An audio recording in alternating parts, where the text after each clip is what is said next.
Greetings and welcome to Mount Olympus. I am Hercules Invictus, and today I'm with the scholars from the edge of time, and we're going to be doing sword and scary, or rather, they'll be doing sword and scary. I'll be absorbing everything. Greetings and welcome, oh scholars. I'm looking forward to the wisdom that you are ready to impart. Thank you, Hercules. Greetings to you, and happy Halloween a couple of days early. Thank you. It's my anniversary as well. I think Right. married on Halloween, our favorite holiday, and it's I Oh, believe our 21st this time around. Oh, Well, super congrats. congratulations. You guys Thank are a you. little ahead of us. We did our 19th during the summertime. So So, 19th anniversary. yeah, so we're in the same time frame then. That's awesome. we are. Well, I guess we'll take the baton and but before we get started with our sword and scary discussion, we thought we'd kind of do a catch up and maybe a little bit of show and tell. So do you want to get started yet? Sure. So lots of stuff going on. Stuff to show, stuff that we're looking at, stuff that we're just having fun with. So I'll start simple. Got a new comic, Samson Zombie Smasher. I interviewed this writer a month or so ago. He had a Kickstarter to fund this issue. So he started a comic, Samson Zombie Smasher, basically. He wanted to do a Jewish superhero that was based off of Samson. Fortunately, he's not so much into sword and sandals, so it was kind of limited there, but it was still a very cool interview. So at my website, if you go back, I don't know, a month or so, you can read my interview with Ben Lacey, who did this. I opted for the cool, Hercules style strongman Samson cover because look at that. That's pretty bad, pretty cool. I about swore there. So that's new in the mail. I mean, I've already read the PDF of it, but so yeah, there we go. So new adjacent sword and sandal superhero comic. Well, speaking of superheroes, I'll share what I have actually been reading that's superhero related or kind of anti-superhero related. I've had this book for quite a long time, and I kind of feel as a person who's into comics, I really do need to read this book, and it's Watchmen. So I'm about halfway through. I'm waiting to get to the point where there's some hope. It's been a rather depressing, and interestingly very poignant for today, as well as the fact that this was written back in the early 80s. Now, side note, we had watched the movie, so you knew some of the major plot points going in. Oh, I didn't remember. Oh, okay. So you're able to scrub it out. Yeah. They did a Watchmen TV show apparently that's supposed to be really good. Yeah, I'm actually I have tried starting this twice. This is my third time. And I'm doing a lot better this time, and I'll get through to the end. I am finding it though a little on the depressing side, and trying to find the hope, the silver lining, and kind of the we will make it type of message in there, which hasn't happened really yet.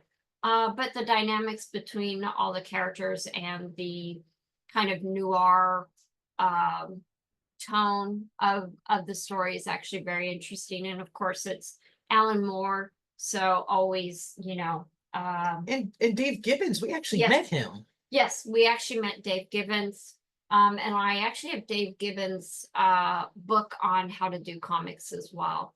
But I've been trying to go through, been working in the garage, found some of the comic books that I have, or more graphic novel, and just trying to read some of them. So that's kind of my superhero adjacent sword adjacent.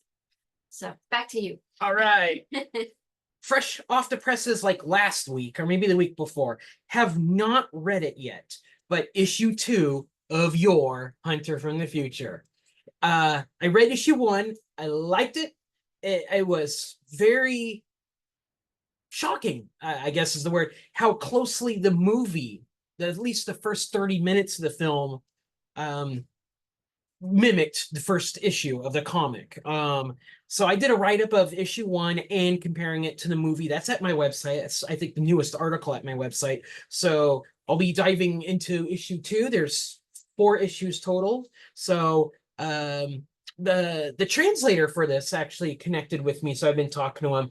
He did give me the heads up that yes, it does deviate quite a bit. So we'll see how much, because Yor and the second act, it's basically Star Wars with barbarians. But so anyway, Yor, I love Yor. We've talked about Yor many, many times, and I'm so glad that the comic book version is coming out for English audiences. And so I've got my issue 2, and I'll be diving into that later.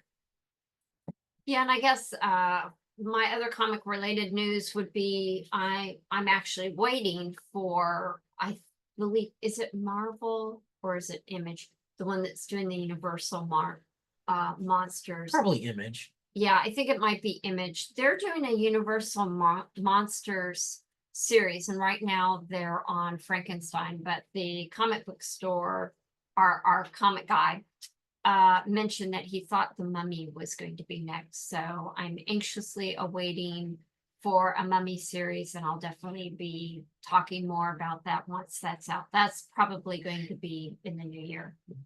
But definitely check out the Frankenstein. I just saw the prelims for the 4th and final issue of that series, and it looks really cool. So I'm really looking forward to when they do the Mummy.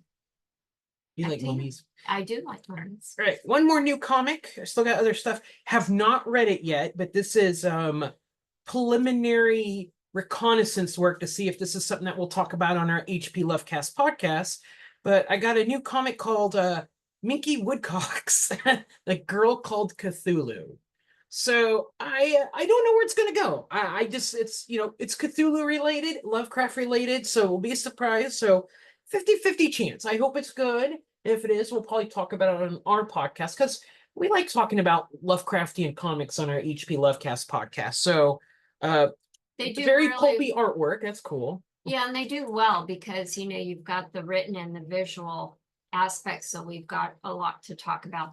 The font up there actually kind of makes me think of the Michael, the writer. I think it's Michael. It's not Hitchcock. It's another name. But anyway, it kind of makes me think like they're trying to legitimize the comic through that association. And I actually thought it was him. For me, my other thing is that I try to read a book that starts with every letter of the alphabet every year. I know it's a weird challenge for myself. Thank you, Hercules. And so for the letter X, I went back into my my library, and I've got X-Raying the Pharaohs. And this is an older book. It's from the 70s. It's written by James Harris and Kent R. Weeks. People in, Egyptology will definitely recognize those names. This was a project to X-ray a number of pharaohs, and it kind of came out of kind of something unusual. But the University of Michigan School of Dentistry, and they were going through and X-raying. They wanted to X-ray these different mummies that had not been unwrapped, because we can't see them unless you unwrap them, or if you can X-ray or CT scan them. And so even though this was an older book, I found it actually had some really great information. It actually starts out with several pictures in the front, and then it goes through and talks, I think, about 80 or so different mummies that they worked with and what they found through the X-rays. And one of the things is I hadn't thought about was the traits that are inherited through, from your parents to your children, and how that can impact what you look like. Obviously, we all know that, but in X-rays, it's a little different. You wouldn't necessarily think about all those traits that you can see externally. And so it was really actually fascinating to find out some of the inherited traits that were passed down from Pharaoh to their children that would then become rulers themselves. So that was actually really interesting, and they actually broke down the Pharaoh dynasties through some of these familial associations. And so for that, I thought this was really a fascinating book, and it took care of my ex. So I only got a few more letters to go. So You got this. yeah. Is I'll read- Watchmen going to be your W? No, I actually already did a W. But yeah, Double dipping. yeah, obviously I'm gonna read more than that, but X was hard to find, so I still gotta find a Q. So, Oh, you got a Q? I'm pretty sure I probably got a Q. well, I'm sure. I think Queen Hepzibah, I think I have a book on her, so I think I'll be able to read that. But yeah. So at the end of the year, I'll report back and let you know if I got through the entire alphabet. This would be the first year that I've done that. But anyway, back to you, bud. Man, I'm like looking for a Q book. Okay, so the last 2 months have been kind of rough with work and projects and stuff. So I like to unwind now and then by playing a couple video games. And since it's October, I thought I'd play some scary games. And also, again, podcast fodder. The first one, I don't have anything to hold up because it was a digital only game. It's called Still Lies the Deep. And it's a walking simulator game. But its plot is basically John Carpenter's The Thing meets Lovecraft's Color Out of Space, set on a British oil rig in the 70s. Scottish, Oh, actually. well, I think it's British, but the people on it are Scottish Okay. because there's stuff anyway. It was a cool game. It was actually pretty scary because it's very much like The Thing. People are turning into monsters, and it's all isolated instead of on an Antarctic base. It's on an oil rig, and of course, yeah, everyone speaks with a big Scottish accent, and of course, with lots of Scottish slang and swearing at each other. So that's always brilliant. So it's a short game. Again, I said walking simulator because that's kind of a genre of games where you basically walk from point A to point B. Things happen around you. Sometimes you interact with something, sometimes you don't. It's usually story-driven type stuff. So it's not like, oh my God, it's a combat game. I gotta stealth around, shoot guys and stuff. No, it's definitely more interactive movie, I would say. But I recommend it. It was a nice, Lovecraftian horror game to play early this month. Yeah, and I was co-pilot. I did a lot of watching and enjoyed it, and enjoyed all the Scottish voice acting. They were all pretty good. The main voice actor who did the main character sounded a lot like Gerard Butler. So I kept thinking of Gerard Butler as our point of view character. So it was a lot of fun. The second scary game I played is a game called Scorn. Again, kind of a walking simulator game. As you can tell by the cover art, this game is very much influenced by H.R. Geiger and Zdzislaw Bekinski. That very, organic horror, sort of cyberpunkish, basically a movie Alien. But that's the game, is you're on an alien world. There's, fleshy alien stuff everywhere, and you're just trying to move around it. I'm not making it sound that interesting. It's because the gameplay is kind of the combat is terrible, but it's all about the atmosphere. The game basically looks like you dug up H.R. Geiger and said, you design me a brand new video game. And he's like, sure thing, dude. So if you're really a fan of the alien movies or Species and you like that, Geiger style, this game is oozing all of that, and that's what makes it kind of cool. It is frustrating though at times. You can easily miss like the first weapon in the game, and you get like chapters in the game like, man, I'm getting my butt kicked. Why is that? Oh, I didn't even get the weapon I needed. It's pretty unforgiving at times, but so it's very light on story. There's no talking, no narration, no narrative, no text, no nothing. You just exist. You wake up from a pod and you exist in this Geiger nightmare, and you go. That's really it. So, but I I would say it was 100% scary, although we did get one jump scare at one Yes. point, when like a door opened, popped out of the ground. But atmosphere, just Geiger artwork is, where it's at for that one. Yeah, I would agree. I think for atmosphere, definitely rated 5 stars. Yeah. But yeah, as long as you don't mind not having a story and basically bumbling around to figure out it, and it has lots of puzzles. The puzzles were actually interesting. Again, I was the armchair sidekick, and we'd work through puzzles and. Well, the game doesn't Yeah. give you anything. It's Yeah. truly trying to be an alien world where you purposely, as players, don't know what you're doing. You don't know, like, is that a button? Can I even hit it? Is that a door? Can I even open it? Is that a Yeah. bridge?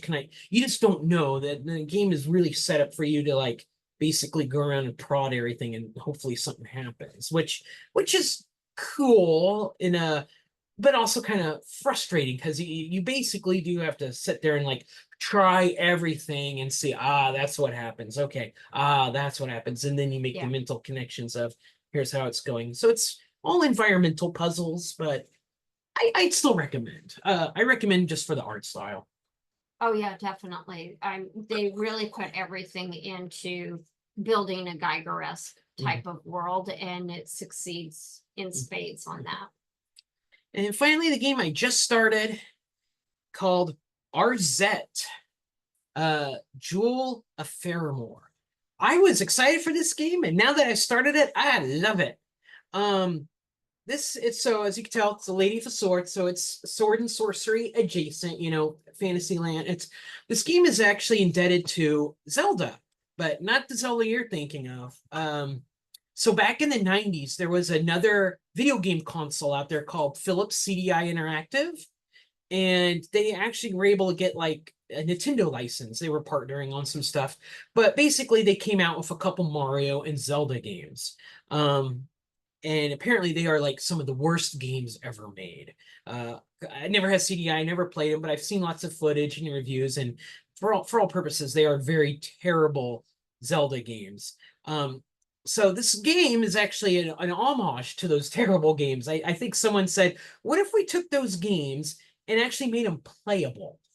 And that's what they did. It still has like, even though this is a brand new game, this came out last year basically, and I just now got a physical copy of it. Even though it's brand new, 2023, 2024 game, the cutscenes look like animation from the 90s. The voice acting is terrible, but it's all on purpose. It's all supposed to evoke 90s FMV video games that were low res and campy, but which is endearing, I think. But the actual gameplay is like it's a platformer. You move left to right, you have a sword, you slash at things, collect gems, buy armor. It's basically Castlevania or Shantae or something like that. But I'm digging it. As far as like, not a scary game, but a sword and sorcery game that's very nostalgic for a very niche thing that existed for a very brief time in the 90s that not a lot of people know about. They do have an kind of a Egyptian inspired level. Has lots of sand. It has some pyramids, temple columns. I told Nick, I said, yes, I do recall seeing a lot of that when I was over in Egypt. I don't think they nailed it yet, No. but it was still, it always interests me how a lot of these older games always have a desert, and of course they always have Egyptian stuff in it. And I'd love to do like some sort of paper or study about all these different older games and what they brought over from ancient Egyptian art and culture and stuff like that. But anyway, That's it. That's my pile of stuff. oh, my pile's done. So with that, I think it's time to move into sword and spooky or sword and scary. Sort of scary. So last year we talked about Hercules in the Haunted World. That was our spooky peplum. This year, our spooky peplum is called the Headhunter. first time watching the film. I've known about the film for a while, and I knew it was supposed to be kind of horror Viking, which intrigued me. So this was the perfect time to watch it.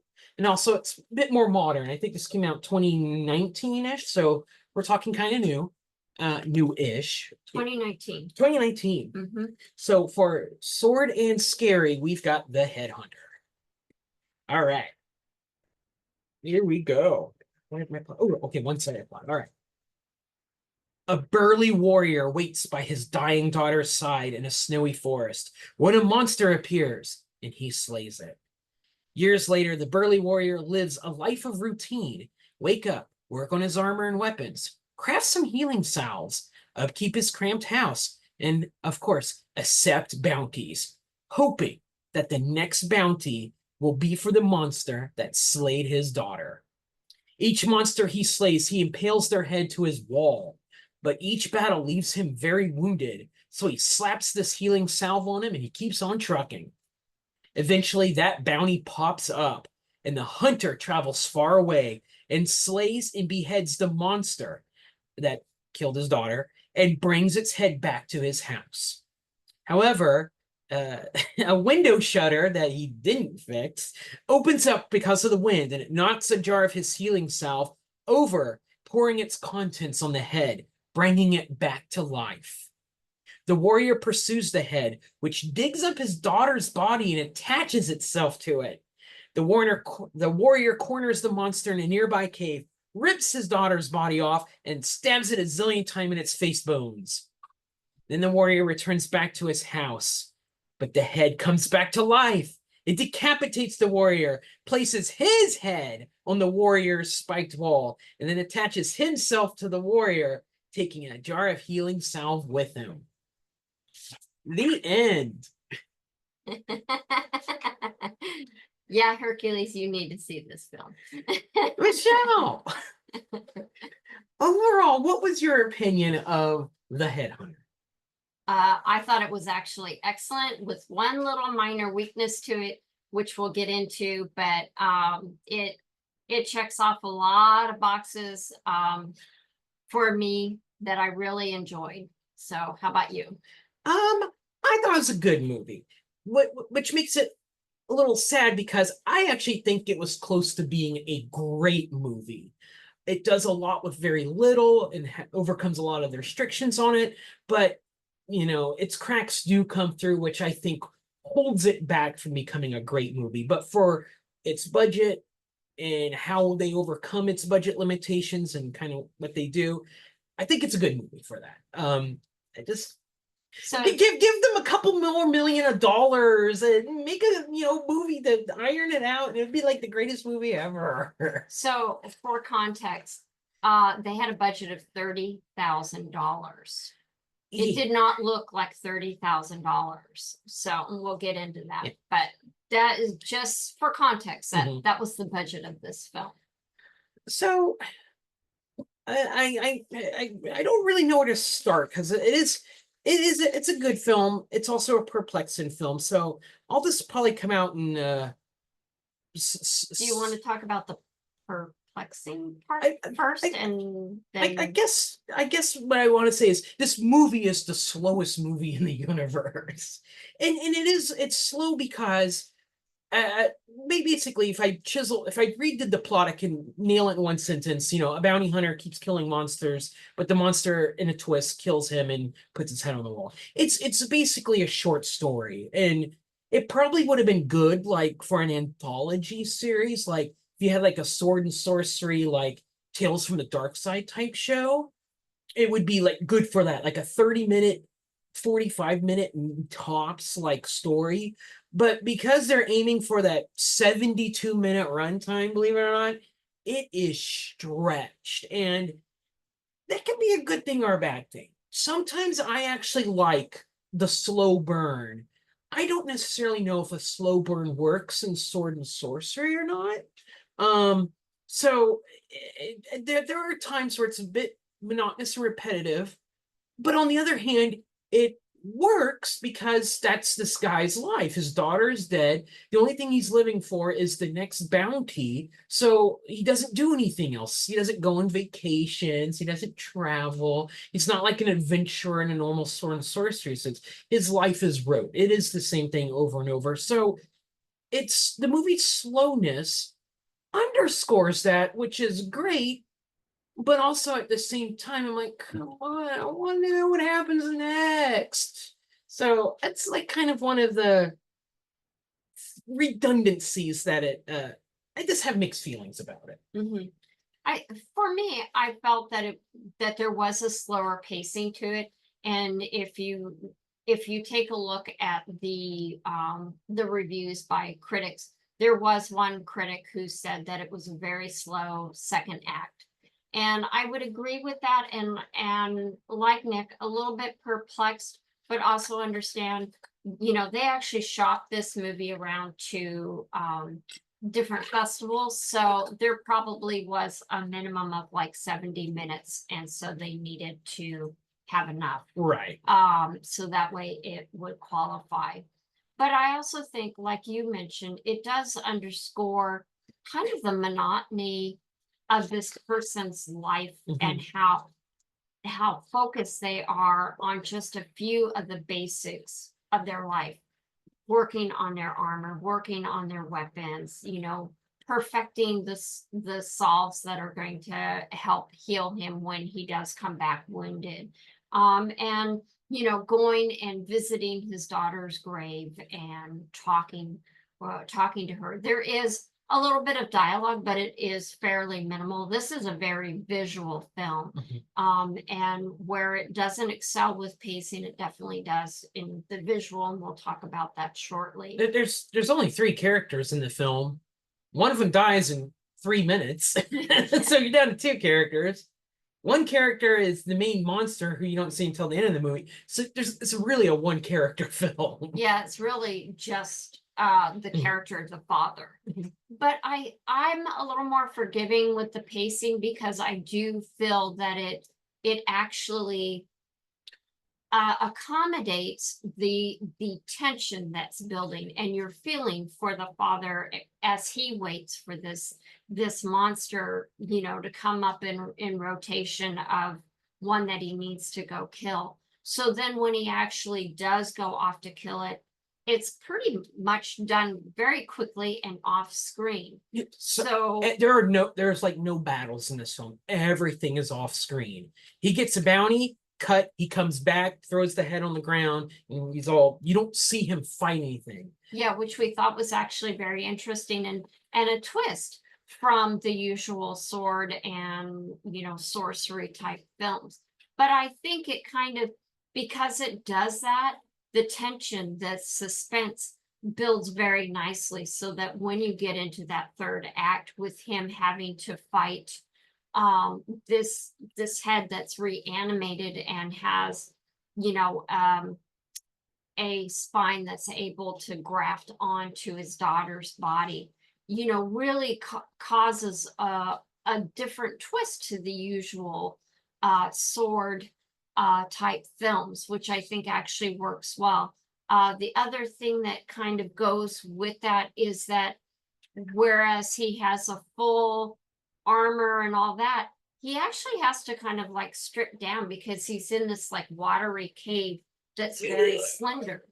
So you get these various elements that kind of bring it together. The one being the pacing is probably the biggest, but then as he gets into this battle, it's definitely accentuated by the pacing all the way through the first two acts.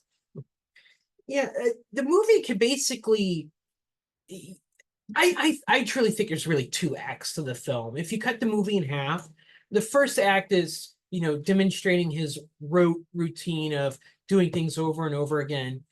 The second act basically turns into, this is where I think would have been just even more brilliant, but again, it's not within their budgetary reach. It basically turns into medieval Evil Dead, which I know what you're thinking, that's Army of Darkness. not Army of Darkness. Truly like Evil Dead 2.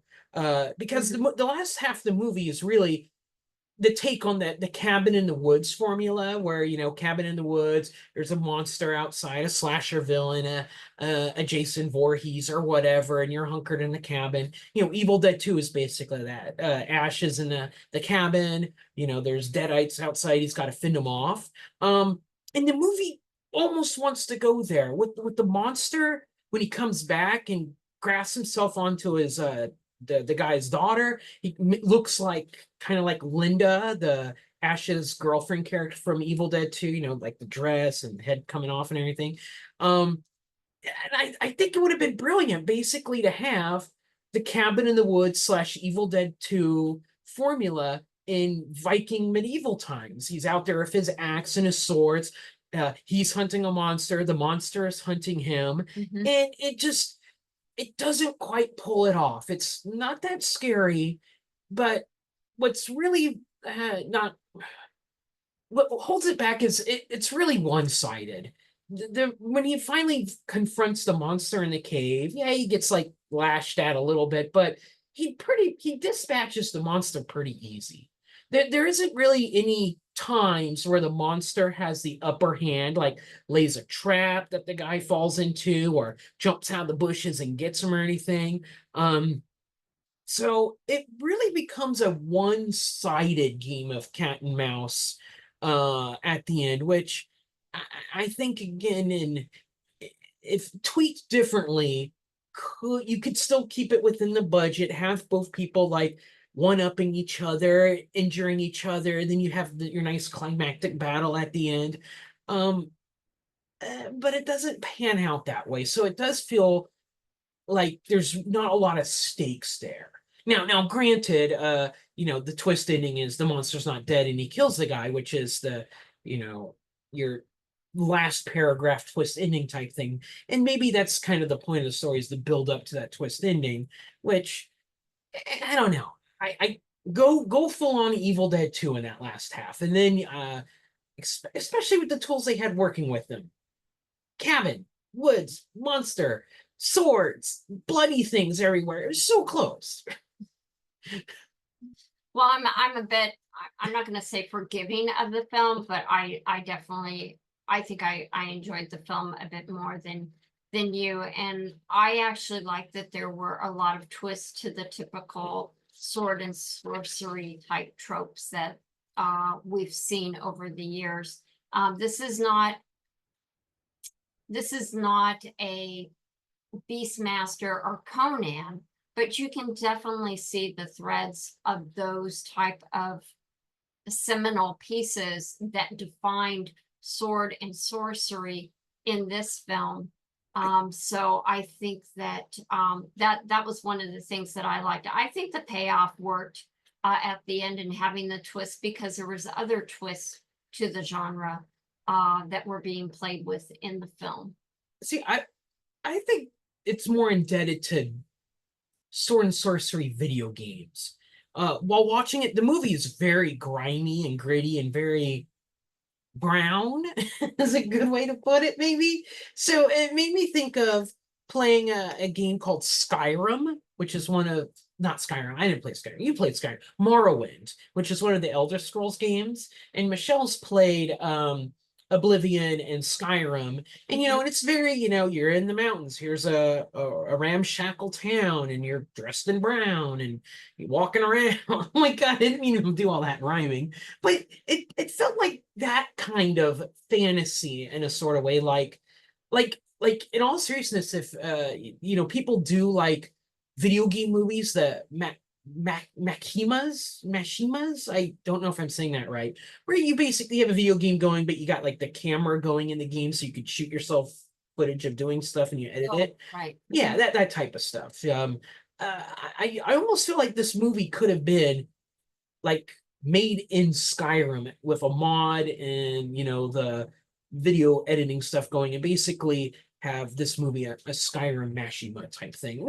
I don't mean that as a slight. I think that's awesome, but the movie does have that kind of subtle video game feeling that of the fantasy games that came out 10 to 15 years ago. when Skyrim came out and all these other kind of associated game, Two Worlds, Venetica, I think was another stuff like that. Well, I would agree. I felt as soon as I saw the armor and some of the weaponry, I definitely thought Skyrim game. And I really, it was easy to kind of associate this story as a side story from Skyrim or any of those other type of games that are like Skyrim. And even The Witcher, I would say, because there were so many different monsters that he would come back and throw up on his trophy wall. That's right. I really got a sense of this could easily be one of those side stories. This could be one of the Witchers out there, associated with one of the houses, or even almost like a Game of Thrones side story or, side deal somewhere. Well, if you think about it, a lot of those games, they have like a trophy wall. When you complete a quest, you get it. The different genre, but I just got done playing a month or so ago Marvel Superheroes 2 or whatever, and every time you complete a mission or do a collectible, you have the Tony Stark Avengers mansion. It just fills up with your trophies, basically. And I could see that in this movie of Eric, he literally does it. Every time he kills a monster, the trophy goes on his wall. And that's very video game-ish. It's my wall of conquests. Yeah, and definitely with Skyrim, and if I remember correctly, with The Witcher, you kind of had your home base. And this is a very similar thing. I will say that, because it was a $30,000 budget, they really spent the time. The only real setting where they had an actual set piece, I would say, is the cabin itself. And they really did a brilliant job. I mean, it was really pretty much devoid of a lot of color. It was pretty subdued in the color palette. It's a brown film. Yeah, it was very earthy and foresty colored type, and a lot of gray mixed into that palette. So they did enough, to really deck out the cabin. And then they spent money on the heads for each of the monsters. So I did read that what this director and his friend who was helping him, one's the director, one's the writer, they kind of came up with one idea. They had one kind of like scene defined, and and they made a movie around it. So that's where really the kernel that this movie came from. What they did, as soon as like Halloween was over, they were buying masks and they were experimenting with melting masks and adding gunk to it until they got something that looked realistic. So yes, they couldn't do full-on fights because they didn't just have the head. They really only have the head. Well, how do you do that? You put the fighting off screen. You can hear it. And then he comes in with his rucksack with the head, and he throws it on the floor, gets cleaned up, and then eventually when he's like healed enough, he throws that head up on his trophy wall. And it's both brilliant at, at the budget constraint, how to get around it, but at the same time, it's also just imagine watching Evil Dead 2, and every time Ash leaves with his chainsaw, he just comes back. Like, where's the Deadite you killed? Yeah. Like, there's a little bit of glee in seeing the combat, the fighting and stuff. There is. But given the constraint on, I think this was a very creative way to use $30,000. They didn't have a lot of locations, but what they did was very well done. They filmed in Portugal, Mammoth Lakes, California. And I think the other place was, in Norway. And so you really get a sense of kind of a familiarity about the locales, but also unfamiliar. So I think that made for a more interesting film as well. We didn't get to see the Italian waterfall that we see in all of them, or the fjords that we see, from Lord of the Rings, for instance. So they really took time, and I did appreciate that they had enough that was kind of familiar, so you know this is part of our world, but also detached, so that you know it was also from a time far ago. So I thought that actually worked out. And you know, for atmosphere and the, you know, cabin as the main set, I think they did a great job. Oh, yeah. Yeah. I know something you didn't like though. What? That ending. The logic behind the ending. Oh yeah. Okay, So, so real quick, there's some logic. when we got done watching this movie, we're like, oh wow, you know, mulling it over and everything, and Michele, like, we're out for a walk, and Michele pipes up, and she's like, "What the heck?" You know, that shouldn't have worked. There's a problem with the logic. Okay, I'm gonna hear, because I'm in agreement. I'm in agreement with you. In fact, this would have been a great tweaking the film even more, going with what Yes. you came up with. What would have like done it even cooler. So okay. Okay, so as we talked about a few minutes ago, there's this kind of salve that the father would use every time he would come back. You know, he'd be all wounded, and he would use these salves. He just to go side note, to go with the grittiness of the film. This isn't like, you know, Zelda, it's healing potion. It's like muck.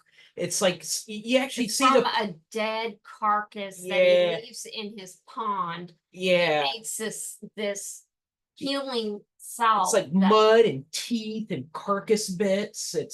It is. I don't want to think about it. It's gross looking. It is. But he just sticks his hand in the jar and pulls out a wad of muck and just right there. But here's the deal, it works, you know, it heals him up.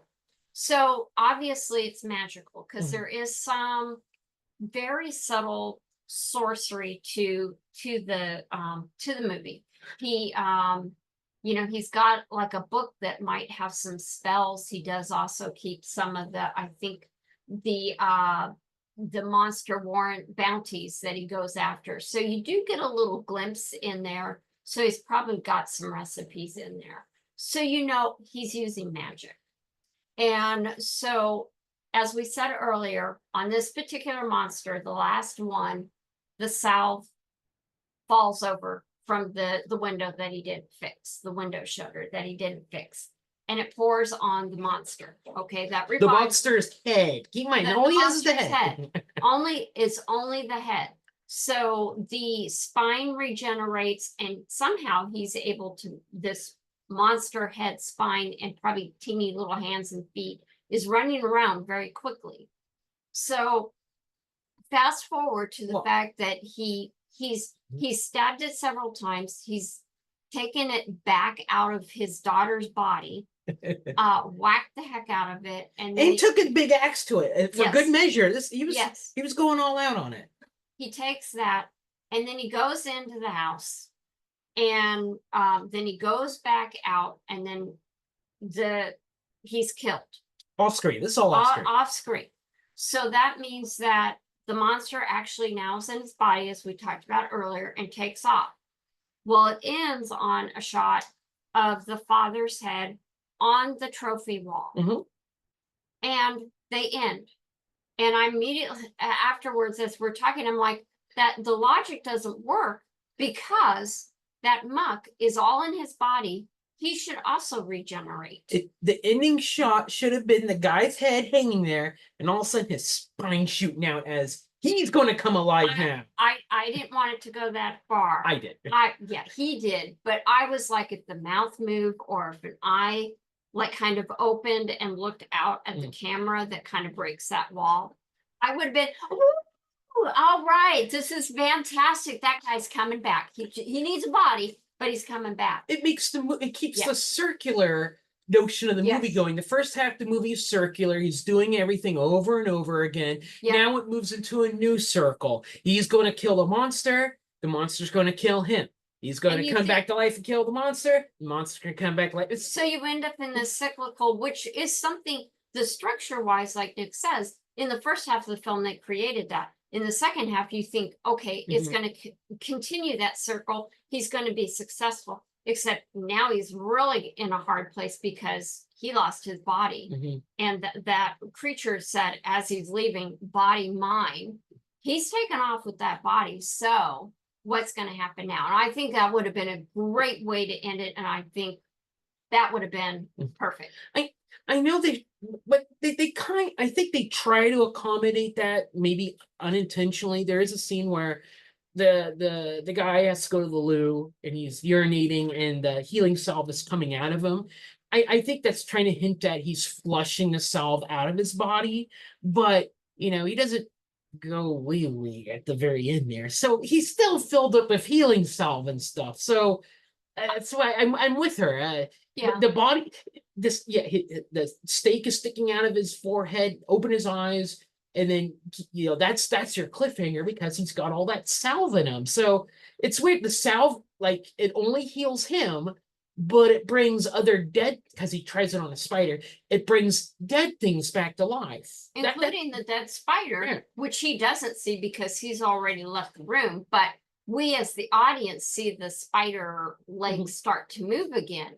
So that's why I feel that logically he should also come back to life. And I think if they just done that little bit more, it didn't have to be over the top, the spine coming out. That would have been cool though. But I do think that they should have kept that circular structure going with that little bit.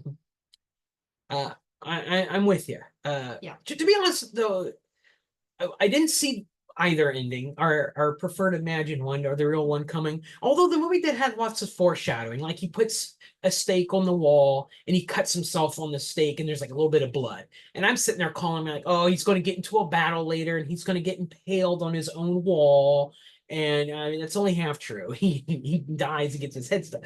But Half the of them movie gets impaled. Yeah. The movie does a good job at trying to foreshadow a couple things. So it's nice to try to like keep guessing at a couple things. Now, if you want to go grotesque, if at the end, if the guy goes back and he has just his head, there are two bodies he can graft himself to. He graft himself back to his daughter's body or to his dead horse. There's your sequel is a mutant undead horse with a Viking head on it. Yeah, that would be very interesting, but I think that would cost more than $30,000. No, this is Headhunter. As a completely unrated side note, the movie's called Headhunter. So anytime I say the word Headhunter, the song Headhunter by Front 242 pops in my head. So that hasn't been it's been the earbug lately, is that Front 242 song. Has nothing to do with the film at all. It's just the movie didn't start out as the Headhunter. It's called The Head. It was originally called The Head, and it wasn't. Which would make sense if the movie was just the last, 45 minutes of the movie. But it wasn't well received, so they did a lot. They did a lot of thinking about it, and they actually went back to medieval literature. I mean, I kind of feel like Headhunter was kind of like right there and glaring at you, but it's nice that they took time and looked at literature as a way to kind of figure out a new title.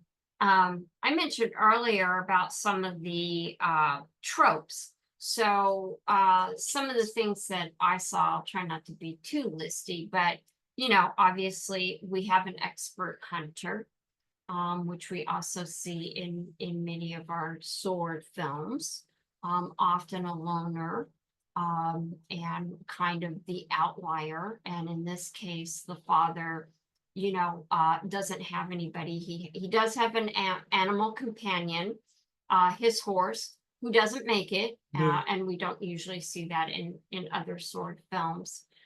He is needed to complete quests. In this case, it's bounty hunting, which I thought was actually kind of neat how they did it.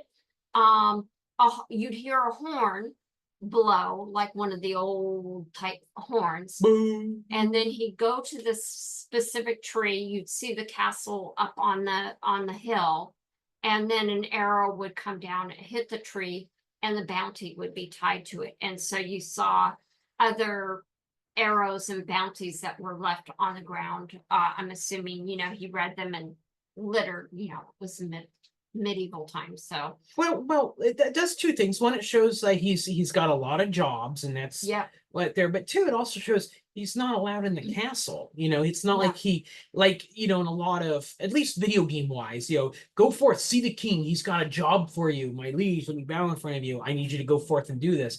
Yeah. No, he's kept the, you know, the community needs him to kill monsters, but they don't want him part of the community, is kind of how I took it. But the other cool Exactly. thing is again, the only reason he's bounty hunting is not for the riches. Which they show. Yeah. He's got a big chest of gold. He can go off and do anything, but it comes down to a very basic. He just tosses the money in motivation. and he doesn't even Yeah. care about it. He doesn't even care about it. It's Mhm. all about getting revenge on for his daughter's death, Mhm. which I thought was very good. I would say that you know, you also have the character that's singular focus, so that's all related, you know, to the father character. Some of the other things that I thought was, you know, the sword and weapon expertise. Most of the sword action though takes place off screen, so we don't get to see a whole lot. We do know, however, that his primary weapon is the sword. We always see it at his side. So like some of the other characters in other sword films, they do kind of have a primary weapon. What's interesting though, in the case of in this movie, is that because he goes into that cave, you can't whip around a sword. He actually has to pull out his axe. He has a side axe, but then he switches, I think, to To a a dagger dagger? because he's doing Yeah. that. Mhm. So, you know, he actually has to resort to his secondary and tertiary type weapons in order to fight. So he does come under a disadvantage. He also doesn't have all of his armor, which also puts him and does create that break in the loop. See, I still take it as he still had a leg up on everything because of his skill and whatnot. I would have liked to seen a more fleshed out battle, but that's like the point. Yeah, well, again, yeah. The other thing that I felt was nice, you know, again, in other sword films that we see, we kind of come down to a basic good versus evil, and this is very simplified. The dialogue is very minimal. You know, actually the actor that played the father did a really great job. This was like his first feature film. But And he was in a lot of Viking TV shows. yeah, I mean, they really wanted to get somebody that looked the part, and boy, does he ever. I thought they did a great casting job getting, I think his name's Christopher Ryle or something like that. Anyway, he was great in the film, and he's the primary one. I, along with Skyrim, I also thought, because of the very limited focus, the very kind of almost kind of surreal, all the visual, I actually thought of Valhalla Rising. So, you know, if it's not easy to get your hands on the Headhunter, definitely check out Valhalla Rising. It's also Viking, and it's, you know, prior to medieval times, and deals a lot more with God and heaven and, you know, hell and things like that. There's a lot of religious themes in it, but I think there's a lot of similar feelings between them. So I think those are most of my notes. Visuals, excellent. I'll just end with that. The visuals and the photography, spot on. Really good, very atmospheric as a result. Very reminiscent of the movie we watched like 2 months ago, The Pilgrimage, where it's, you know, very grounded but still very kind of sweeping of, you know, of medieval forests and plains and rocks and stuff. So very much like Pilgrimage in that regard. Yeah, in a different way, you know, where that had a few million behind it. But I'll be honest, I knew it was low budget, and, you know, we were kind of talking back and forth about budget, you know, and I kind of figured it was like around 1 million. So the fact that when I saw that it was 30,000, I just, like, my jaw kind of hit the floor, because I was like, wow, this is very impressive. I I kind of figured minimum 50, 500, $500,000. I was kind of thinking around the $500,000. It's like mark when you at watch least. Primer and you're like, how much did Primer cost? That looked good. I was only $7,000. What? Yeah, unbelievable. So it's amazing what you can do with, and I hope that the director, Jordan Downey, He did a movie called Thinks Killing. Yeah. Not quite poultry, guys. Side note, a plug. Our friends Joanna and Danny, they have it's an ended podcast, unfortunately, but they have a podcast called Tell Us What's in the Box, and they talk about this director's movie Thinks Killing. So it's one of his earlier endeavors. Yeah, it's about a evil turkey that kills people.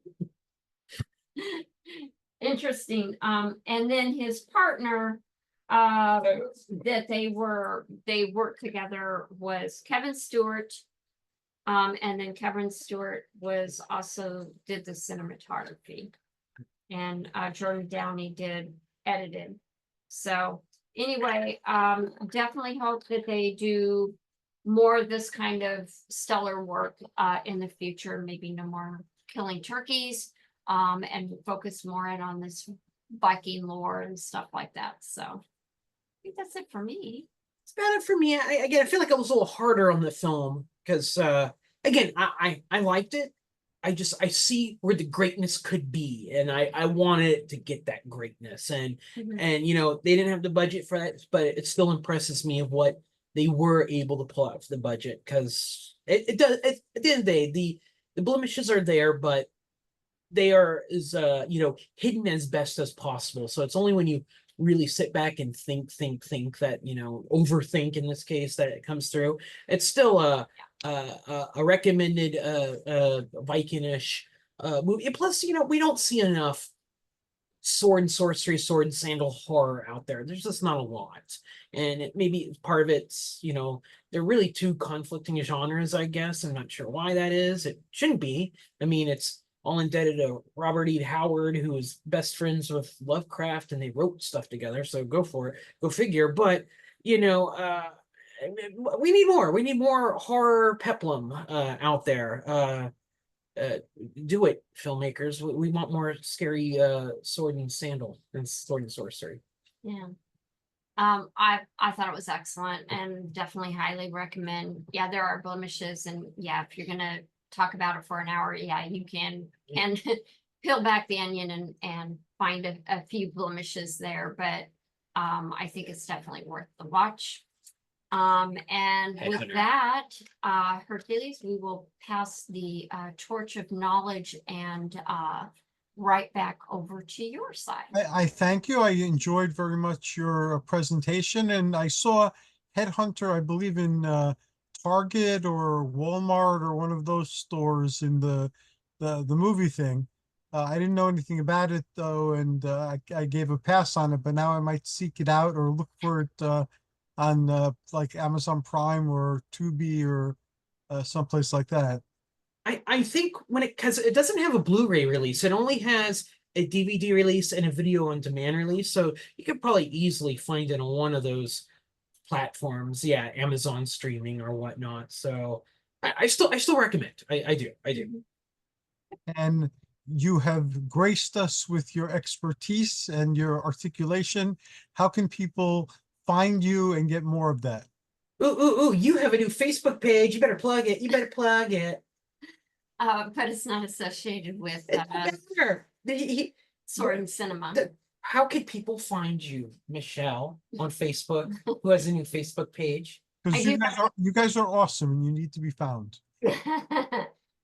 Well, yes, I do have a Facebook page, and it's called Art of Michele Brittany. I make journals and greeting cards when I'm not here in front of this lovely group talking about sword and cinema or mummies or something else of that nature. But I do have that page, so please feel free to visit it, like it, and follow it. I am trying to be regular on that.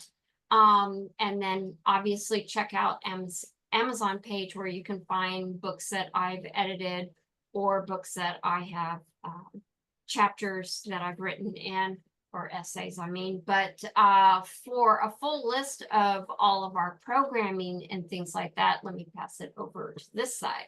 Thank you.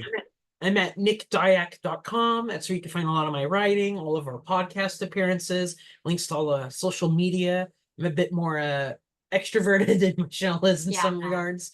So yeah, just head over to nickdiak.com. You easily see what I'm up to, or some crossover with what Michelle's up to and all that fun stuff.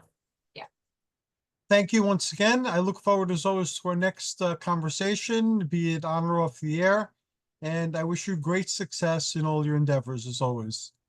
Thank you so Aw. much, sir. Thank you, Hercules, and same to you. And have a spooky Halloween. yes, And you as well. and a spooky and lovely wedding anniversary. Thank you very much. Have a wonderful evening.